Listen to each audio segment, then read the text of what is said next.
Hello guys, and welcome back to today's cryptocurrency video. And today we are going to be looking at YEARN.finance or YFI.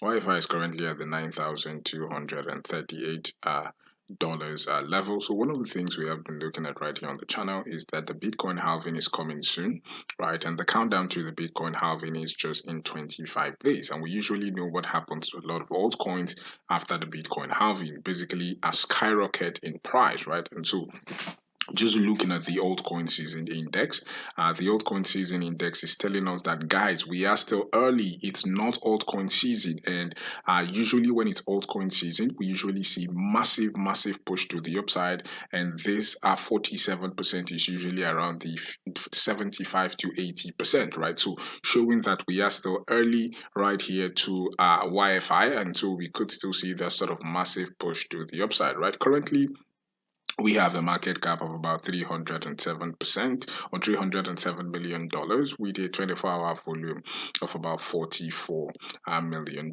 right? We have a 24-hour change right here of about 3.9%. And so without further ado, let us push to the chart, right? So we're on the chart right here for YFI versus the USD Theta. We're on the 4-hourly time frame. Binance is the data source, right? So last week we saw this retracement right here into this $8,600 right here for YFI, showing that we were basically coming back to retest the bull market EMA. We consolidated, and this is showing that we should expect some sort of massive push to the upside, right?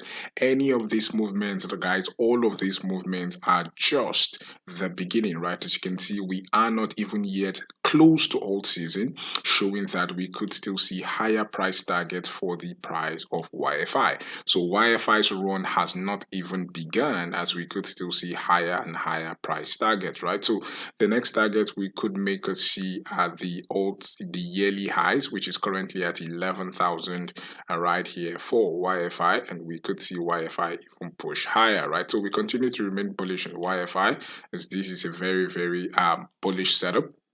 And so for this week, we are expecting minimum another 20% push to the upside right here for YFI, right? Because if we just basically look at the volume profile, the massive bullish divergences, massive buy volume coming in right here for YFI. And as you can see, momentum continues to be in favor of the bulls, which means we should continue to expect higher price targets right here for YFI going forward. So basically, that is the update right here on YFI. If you like the channel, please do not forget to click on the like button, click on subscribe button. Thank you for watching, and have a blessed day.